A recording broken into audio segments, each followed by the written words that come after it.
Mari lihat data kasus COVID-19 hari ini, Kamis 15 Oktober 2020. Hari ini ada penambahan kasus 4.411 kasus baru. Total kasus positif kini menjadi 349.160 kasus. Pasien sembuh hari ini bertambah, saudara, 5.810 menjadikan total kasus sembuh 273.661. Sementara ada 112 pasien meninggal dunia, sehingga total angka kematian karena COVID-19 di Indonesia menjadi 12.268.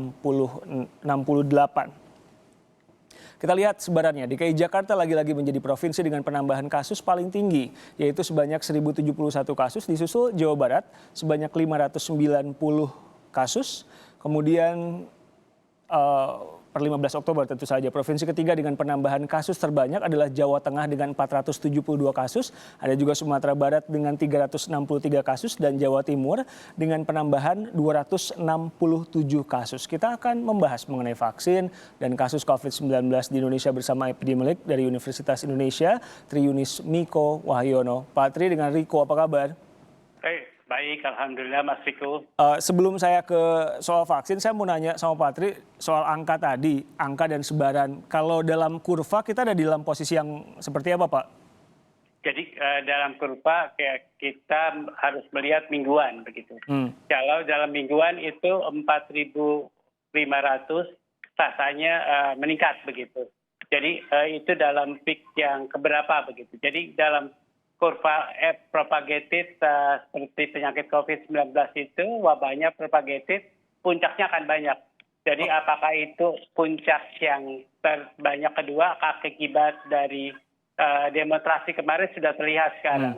Saya lihat 4.500 untuk yang tingkat nasional, yang 1.000-an untuk Jakarta. Begitu ada efek demonstrasi ringan tapi Pak. Pak Tri, saya pengen bikin gampang pertanyaannya. Jadi kita sudah ada di puncak pandemi atau belum?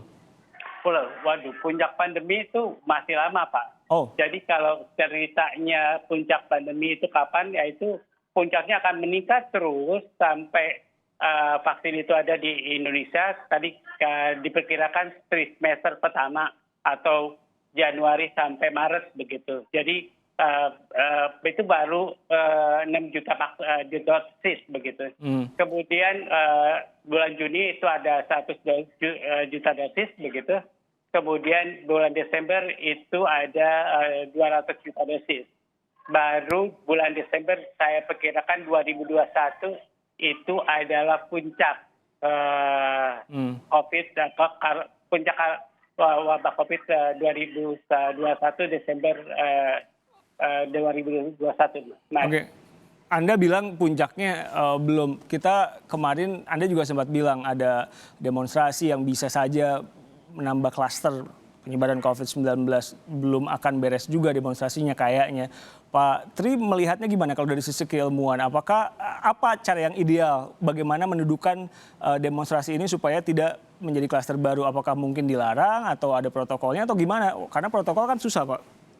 Undang-undang tidak boleh melarang demonstrasi begitu. Kemudian Pergub melarang kerumunan begitu. Jadi itu bertentangan begitu. Jadi tapi undang-undang sifatnya lebih tinggi dari peraturan gubernur begitu. Jadi kemudian tidak bisa dilarang. Kemudian dampaknya kita lihat, menurut saya sih dampak minggu ini terlihat ringan. Mudah-mudahan minggu depan juga ringan, jangan sampai sedang begitu. Kalau 5.000 ke atas, 5.000 sampai 6.000 pada total kasus di Indonesia itu akan dampak sedang. Bagi atas 6.000 itu dampak berat begitu. Jadi kalau di Jakarta kan kasusnya 9.000 atau 1.000. Kalau 1.000 sampai 200 itu dampak ringan begitu. 1.200 sampai 500 itu dampak sedang. Begitu di atas 1.500 itu dampak berat. Seharinya Mas, kira-kira begitu. Kalau soal vaksin, kita baru pesan 100 juta dari Inggris, sebelumnya 390 juta dari beberapa perusahaan lain. Nah, kalau dari hitung-hitungan, idealnya supaya aman gimana Pak Tri? Ya, jadi efek vaksin akan memberikan antibodi kepada yang disuntik atau kekebalan. Jadi orang yang disuntik vaksin tidak akan terkena penyakit COVID-19. Ya, dari situlah kalau selama ini pencegahan vaksin itu pakai PSBB atau pakai masker, kemudian pakai jaga jarak, begitu cuci tangan pakai sabun. Nah, karena ada vaksin, maka pencegahan vaksin pencegahan penyakit paling efektif itu melalui vaksin. Jadi vaksin ini sangat efektif dalam mencegah. Dan produksi vaksin itu diawasi oleh WHO mulai dari uji kimianya, uji biologinya sampai uji klinik fase 3. Setelah uji klinik fase 3, dia akan melalui uji pasar singkat begitu, 5 sampai 10 tahun. Dia boleh dipasarkan, kemudian 5 sampai 10 tahun akan dievaluasi. Nah, semua vaksin dia akan diawasi oleh WHO. Jadi kelihatannya vaksin efikasinya di atas 90% dan keamanannya aman. Jadi semua vaksin ada produksi pabrik farmasi apapun boleh diedarkan. Kira-kira begitu. Sorry, soal waktu tadi Anda bilang baru bisa dipasarkan, idealnya gimana? Kalau sudah melewati uji klinik fase 3, baru dipasarkan. Begitu. Jadi dalam uji klinik fase 3 kelihatan vaksin efikasinya atau efektivitas vaksin atau safety-nya atau keamanannya. Rasanya kalau uji klinik fase 3 sudah lewat, berarti uji vaksin tersebut adalah aman dan efektif. Kira-kira begitu. Oke, kalau dari sisi jumlah, kita kan sudah mengamankan 390 juta, kemudian mesan lagi 100 juta.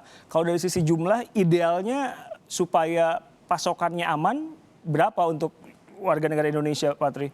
Jadi efek vaksin itu memberikan imunitas kekebalan pada tubuh seseorang, begitu. Tapi untuk menimbulkan herd immunity atau melindungi yang tidak divaksin, itu harus memenuhi herd immunity efeknya. Jadi herd immunity efeknya biasa kalau vaksin efektivitasnya 90%, ya kira-kira mendekati 90% juga coveragenya begitu, atau 85 atau 90% yang disuntik. Jadi kalau 200 juta orang Indonesia, 180 juta harusnya sudah disuntik. Tapi vaksin yang sekarang efektif adalah masker tadi dan protokol kesehatan ya. Nah, bicara soal protokol kesehatan, saya mau kembali lagi ke demonstrasi polisi. Saya baru ingat ini, polisi mengatakan ada 10 pengunjuk rasa yang positif COVID-19. Dengan jumlah itu, bagaimana Anda hitung-hitungannya dengan melihat kondisi demonstrasi yang kemarin? Apakah angka kenaikan ini akan semakin besar? Ya, jadi seperti saya katakan bahwa kecepatan penularan itu diukur dengan reproductive number. Reproductive number itu beta kali C kali D. Beta itu adalah probabilitas penularan COVID-19. C adalah kontak rate. Pada demonstrasi kontak rate-nya besar sekali. Nah, cuman probabilitasnya amat tergantung orangnya positif di kerumunan tersebut. Kalau di polisi aja yang ditangkap itu udah ada yang positif, apalagi di kerumunan yang sebanyak itu, maka probabilitasnya akan besar begitu.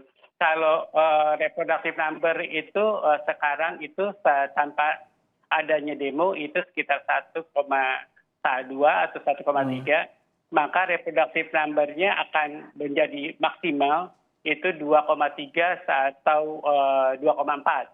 Jadi akan bertambah banyak 2,4. Kalau sebelum demo itu angka pertambahan kasus nasionalnya ada 4.000, maka akan menjadi 8.000. Kemudian kalau di Jakarta itu 900 atau 1.000 akan menjadi 1.800 atau 2.000. Nah, makanya tadi saya kelompokkan mungkin efek ringan kalau bertambah sedikit begitu. Kemudian kalau sedang ya di antara itu, yang kemudian kalau berat itu bertambahnya maksimal hampir 2 kali lipat begitu, Mas.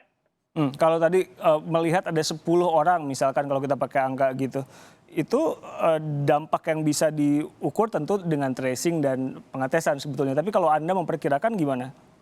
Ya, jadi memang kalau dia pertambahan kasus saja sehariannya. Begitu kalau nambah sekarang 4.500 atau sampai 5.000, kemudian itu efek ringan. Tinggal pada kontak tracing-nya yang tambahan itu apakah banyak yang berasal dari demonstrasi atau yang dari luar. saya pikir akan terbukti bahwa demonstrasi akan menambah kasus itu, walaupun ringan atau sedikit. Sambil menunggu vaksin yang paling betul kan menerapkan protokol kesehatan. Kalau Anda melihat sekarang kita situasinya gimana? Kalau di Jakarta PSBB transisi dan lain-lain. Kita ada dalam posisi yang seperti apa sebagai epidemiolog? Jadi sampai Desember kita harus patuh pada protokol kesehatan, yaitu pakai masker, kemudian jaga jarak, kemudian cuci tangan pakai sabun. Karena itu adalah satu-satunya cara pencegahan sebelum ada vaksin. Begitu ada vaksin pada bulan Januari atau Maret, akan ada orang yang divaksin, tapi tidak akan memenuhi 180 juta orang yang divaksin. Itu belum menimbulkan herd immunity. Kita harus sabar lagi sampai bulan Juni 2021. Kemudian pada bulan Juni baru 100-an juta, dosis artinya 100 juta. Kita harus sabar juga. Jadi mungkin kasus di situ sudah mulai menurun. Kemudian bulan Desember 2021 baru ada 200 juta. Saya pikir itu sudah cukup untuk puncak kasus COVID-19. Kasus COVID akan menurun landai, akan melandai selandai-landainya, akan mendekati nol begitu pada bulan Desember 2021. Apa yang bisa Anda katakan, apa yang bisa Anda sarankan mungkin ke pemerintah kalau kami mendapat informasi demonstrasi itu masih akan terjadi lagi, mungkin besok juga kalau tidak salah tadi saya punya info bisa saja terjadi. Nah, apa yang bisa Anda katakan? Apa yang bisa dilakukan? Melarang kan tadi tidak mungkin. Ya, demolah dengan pakai masker, menjaga jarak dan berkumpullah 5-5 begitu, karena itu yang dibenarkan oleh peraturan gubernur atau perda begitu, karena 5-5 adalah kerumunan yang dibenarkan.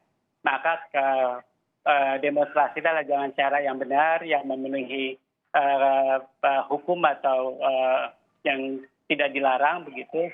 Dan satu lagi yang nggak bisa dilakukan di Indonesia, yaitu bawalah tulisan, jangan bicara.